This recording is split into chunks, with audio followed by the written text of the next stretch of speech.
WCBI News at 10 starts now. Good evening, I'm Tommy Lopez. We start in Columbus with a robbery. Columbus police are on the hunt for a man in connection with an armed robbery. This happened just after 8 o'clock. A man walked into the East End Chevron, that's at the corner of Alabama Street and Highway 69 in Columbus.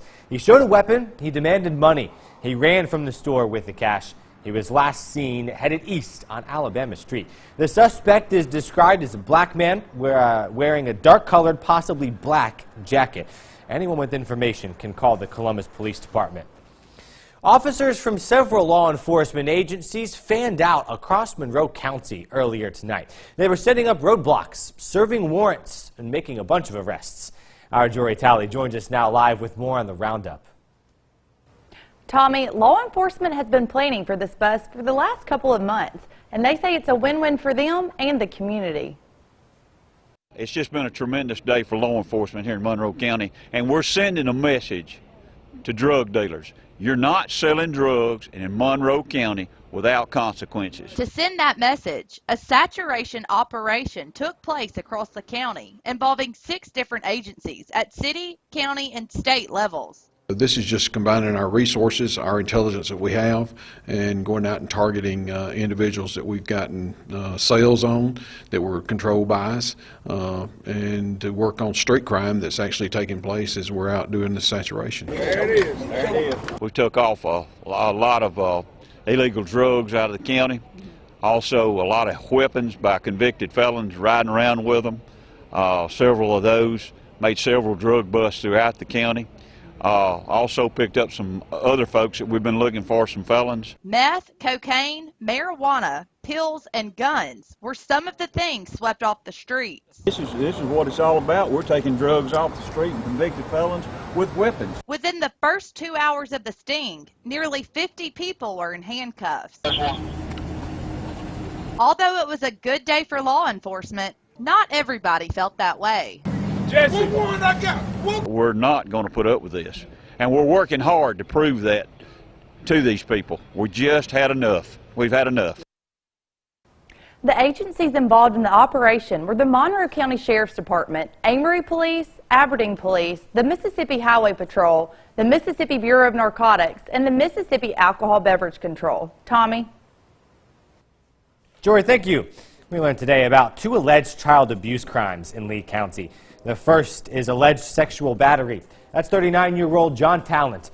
He's under arrest after an investigation found evidence of multiple sexual incidents with a 4-year-old girl. He's facing 4 total counts of child abuse, 1 for battery and 3 counts for fondling. Lee County Sheriff's Department officials expect other felony charges in the future. That we're looking at not only additional charges that are similar to these, but there are going to be some charges brought forth during the grand jury that's not sexual battery and is not fondling. It's going to be some other felony related charges. This case will go before a Lee County grand jury.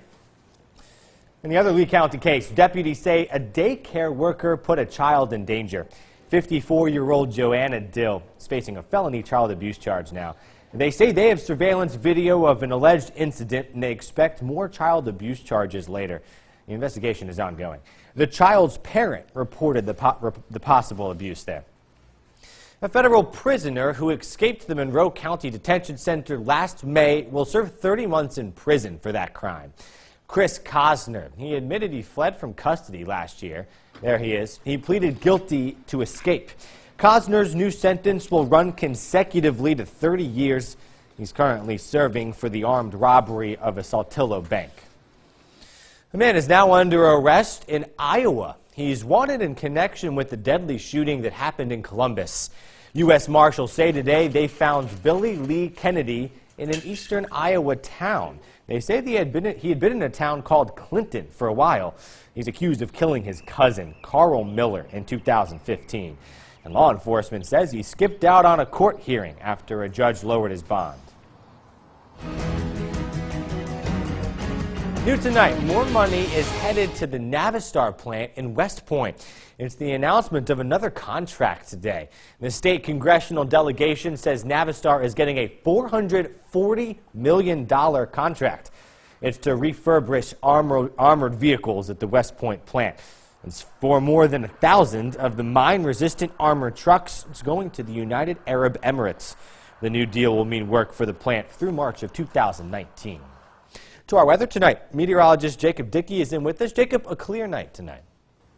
It sure is, Tommy. Right now, here's our Tupelo sky cam there. No clouds, no nothing really happening. We're cooling down quickly. Already down to 42 there. We're seeing that all across the area. Tonight, we'll drop down to near freezing, 32 degrees. We could see some frost in the area, so we want to be aware of that. Coming up, we'll talk about the seasonable weather that's ahead. This is a weekend you want to go outside, and the rain returns on Monday. We'll have your full forecast coming up at. Jacob, thank you. I feel like I haven't heard the word frost used in a while. Members of law enforcement, they found a man who was reported missing in Macon. He was in Pennsylvania. That's where he was spotted. Tonight again, though, no one knows where 30-year-old Corey Woods is. He's been 3 days now since he was seen in Macon. Our Victoria Bailey went there to speak with his family. Corey Woods left his home earlier this week without contacting any friends, family, or his job. It was like stunning because my brother never did anything like this. I mean, so it was stunning to all the family, you know, and, you know, it's kind of heartbreaking because, you know, me and my brother, we got a strong bond. And for him to just leave off like that is just, you know, just mind-blowing. Eric Bryant says once he got word of his cousin's disappearance, he got to work. It started kind of messing with me a little bit, so I said, hey, I'm just going to go through my phone and see what I could do. I called my auntie and told her to give me his number. And so once she gave me his number, I went from there, you know, going through my phone, hit the tracker on the phone and started tracking down his phone. And so when I tracked down his phone, it showed me a wooded area where water was at. Well, like he had ran his car in the woods. Now that doesn't appear to be the case because the Pennsylvania Highway Patrol says he was in Brookville, Pennsylvania Wednesday night. As soon as we got here about an hour later, the Pennsylvania state trooper told us that they had got Corey walking and they had put him in a hotel. They had the car, they had the phone, but when they went back to check on him, he was not in the location. So we don't know where he is at this moment. We know that he is in Brooksville, Pennsylvania. Bryant says he has no idea where this behavior came from. He was real cool, calm, collect guy. I talked to him Saturday. He came to my house. We chilled a little bit. We talked a little bit. But I never seen him, go out of the state of Mississippi like this before. Victoria, thank you. The Woods family left there for Pennsylvania tonight to get back his car and cell phone.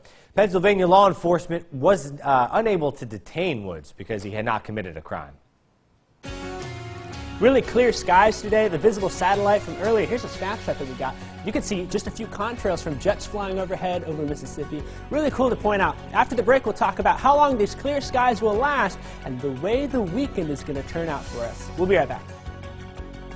Alert weather forecast with meteorologist Jacob Dickey. Really beautiful night here. Here's the Columbus Sky Cam on our Alpha Insurance camera network there. The sunset was absolutely gorgeous across the area. We've got a great viewer pick here. Tanya Nason Lancaster up at Columbus Lock and Dam really captured that fire in the sky tonight. Now, the reason we got that orange glow tonight is there's some smoke in the air that really helped to accelerate that color and have for a beautiful evening in the sunset. If you love looking at the sky, you can also head out to Starkville, the MSU Howell Observatory, tomorrow night from 7 to 9 p.m. It's a free event where you can look at the stars in the sky. Be sure you dress warmly, though. You'll be in the 40s during that there. And so that's going to be in Starkville at the Howell Observatory. Check that out. Through this weekend, now, if you have your own telescopes, you'll have a great view of the sky. You also can enjoy the daytime, 64 on Saturday and 65 on Sunday. This is a weekend to get outdoors and to stay outdoors and really enjoy this wonderful weather that we've got. Here's a current look at satellite and radar. No clouds really anywhere, just a few of those contrails and a few of those high cirrus clouds here and there. To our north is the remnants of the system that came through earlier for us in the week. It's bringing some snow showers up into Illinois, Indiana, Ohio, way up there. Very chilly up there. We don't get the snow. We do get the cold temperatures, though. Right now, we're dropped down to 39 in Columbus. West Point, we're at 41, all across the board, within a few degrees of 40, and we'll continue to drop tonight and be even colder. Tomorrow, we'll bottom out at 32 in Columbus, 33 in Louisville. This is a night where we have some some frost in the area, so if you're all across northeast Mississippi, make sure that your plants are covered and you're prepared for that frost. We might even see some frost tomorrow night as well. Hello, Vernon. How are you guys doing? 41 when you head out the door tomorrow, 8 a.m. By lunchtime, 54, and at 4 p.m. in the afternoon, 59 degrees. A beautiful day if you're heading out for you guys there. It was great visiting with you this past week as well. Now let's start our Futurecast and see if we've got anything coming in. This is going to start tonight. We do get a weak cold front that's going to come through. No showers, no clouds, just a quick reinforcement of cold air for us. But we're going to get this high pressure finally off to our east on Saturday. That'll help to turn the winds from being a cold north winds to a warm, moist south wind. And as that does so there, by Sunday afternoon, we'll start to see some clouds increase across northeast Mississippi. And we're even watching for the chance for some showers on our 7-day forecast on Monday and especially on Tuesday. Could hear a rumble of thunder there. That's not out of the question. When then Wednesday, Thursday, we're back to the 60s. It's going to be a great weekend, though, Tommy. I just love seeing 64 and 65. Yeah, a welcome sight, but 2 cold nights ahead of us tonight included. That's true, and so we've got some frost that may develop in places, and that's just something where we've been so warm early on that a lot of the plants are already up, and so we'll need to take some precautions to protect those. Yeah, I haven't even heard the word frost in a while. I said that earlier. But hey, it is winter. It really is. We've had, in fact, Tupelo actually had the warmest February on record, and so it's been absolutely warm. Yeah, it really has. All right, Jacob, thank you very much. School leaders in Chickasaw County are making sure they're ready to respond if disaster strikes. First responders and school leaders were in a training program today. It's in the event of a natural or man-made disaster on school campuses. A representative from the Mississippi Emergency Management Agency discussed a number of different possible scenarios, ones that could happen at schools, and the different ways to prepare for them. It's time for the SEC tournament on the women's side. Ole Miss taking on a good LSU team tonight. We have a recap coming up. Stay with us. Baptist segment. February is Heart Month, and tonight Baptist is talking about the benefits of cardiac rehab.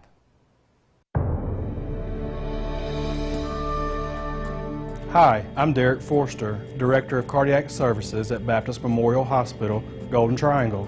Tonight we will discuss the benefits of cardiac rehab. Your doctor may suggest that you take part in a cardiac rehab program if you have a heart condition or had heart surgery or a heart attack. You will get an exercise plan that's designed just for you and learn how to improve your habits, like switching to a healthier diet, quitting the tobacco habit if you are a smoker.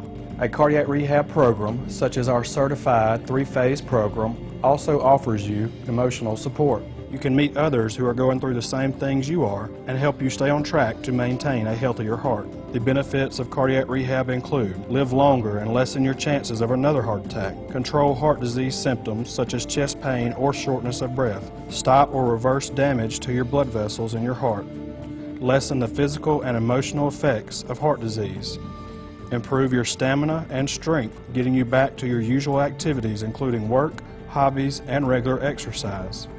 Improve your confidence and well-being. Join us next time for Health Talk with Baptist. Mail your topic suggestions to healthtalk@wcbi.com. Health Talk has been brought to you by Baptist Memorial Hospital, Golden Triangle. The Bulldogs are getting back to work. Day 1 of spring football. We're talking to head coach Dan Mullen and Nick Fitzgerald. That's next in sports.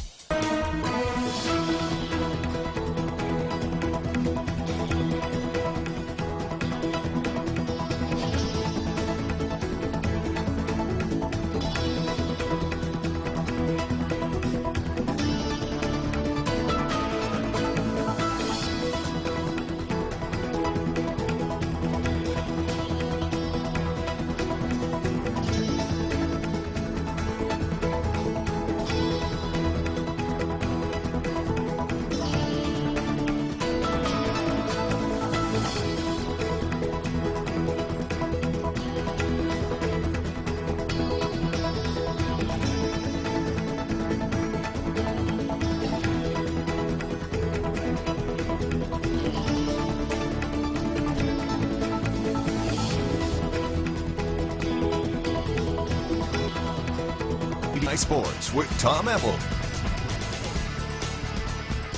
It feels like just yesterday it ended, but football is officially back in Starkville. The Bulldogs reported for first practice for spring football today.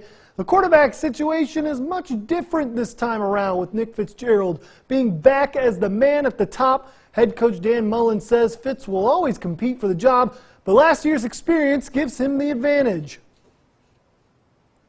Just the confidence of having played through a season and what to expect and been in game reps. You just have a different demeanor in your preparation because you know what you're preparing for now. You know, last year he was trying to compete and win the job, but he didn't even really know what he was preparing himself for. Now you've been through it, you know what you're preparing for. Being, kind of the guy who's going to be the starter, it's more you have to push yourself to be the best that you can be, and no one else is really pushing you like they were last year. It's more just you working on your own things and tweaking your own stuff on your own. Hardwood we go. Ole Miss taking on LSU in the SEC tournament in Greenville. Rebels get off to a hot start. Here's Chandrika Sessom for the corner three. Ole Miss opens the game on a 9-0 run. LSU would cut into that lead, but the Rebels holding them off in the first half. A nice pass to Shelby Gibson inside for the and one bucket. It'd be a 1-point game at halftime because LSU would go on a 10-0 run to finish the first and wouldn't stop from there. In the whole second half, LSU dominates the Rebels. They go on to win 65-49. Rebels, they fall in round one. LSU takes on Mississippi State tomorrow. Let's head down to Jackson. Women's quarterfinals here. Lady Doors from Lafayette taking on Macomb here early on. The Doors hot from three. Chelsea Allen cans the corner three after some good passing from the perimeter. A little later in the first half, Shania Buford finds Maria Holland here in the corner. Maria's just going to stop, pop, drain the lefty triple. It'd be a 1-point game at half, Lafayette trailing. But second half we go, Lafayette used a big third quarter to pull away as Ariah Buford finds Shania Buford to Buford for the bucket. Lady Doors go on to win their 28-3 with the 50-41 victory. The final game of this evening in Jackson, Amory Lady Panthers taking on West Lauderdale. Amory attacking the zone early here. Nice inside pass to Kaylee Wren for the finish. Back and forth we go in the first quarter. Lady Panthers have the lead and built on it. Victoria Hale, nice with the triple on the nice pass. Fake here. Bobby Hall, he's in attendance supporting the Lady Panthers. They would fight hard throughout this one. Madison Wax here going to go coast to coast with the steal, but West Lauderdale would block a game-winning three-point attempt from Amory, and the Lady Panthers fall 41-39. Let's head over to Alabama for the 1A state final. South Lamar taking on Sacred Heart. The Stallions gave the Cardinals all they could handle. Here, Chase Gore finds the open man for the triple. The Stallions working it inside. They out-rebounded Sacred Heart in this one. It'd be a 4-point game at halftime. Sacred Heart, they've 8 losses this year. 4 of them are to state champion contenders in this one. That's Deontay Wood with the finish. He'd finish as MVP. Sacred Heart defeats South Lamar 82-59, wins its 3rd straight state championship. Stallions battled all the way to the end.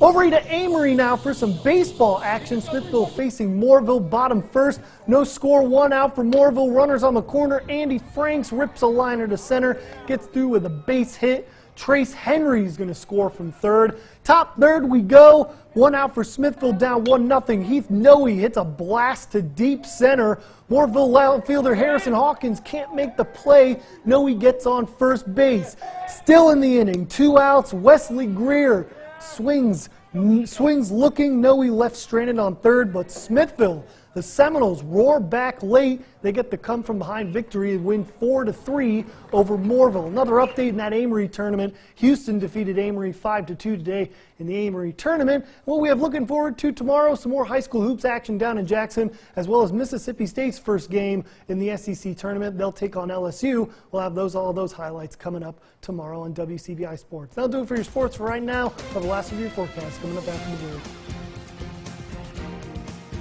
WCBI sports coverage of Mississippi High School State Championships is brought to you by OCH Regional Medical Center. Advanced medicine, compassionate care. forget, tomorrow night, 7 to 9 p.m. at the MSU Howell Observatory, a free event to go out and see the stars. It'll be beautiful weather. You want to grab a jacket, though, and dress warmly, as temperatures will be in the 40s then. We're also then going to have some temperatures coming through this weekend as we look at our 7-day. Temperatures going to be actually kind of nice. Maybe a little chilly at night, so you might have to consider some frost, particularly tomorrow morning and on Saturday morning. But we got some storms coming through, but I'm just going to enjoy this weekend while we can. Yeah, we'll be ready. Nice. Definitely. Jacob, thank you. Thanks for joining us. Late Show with Stephen Colbert is coming up next.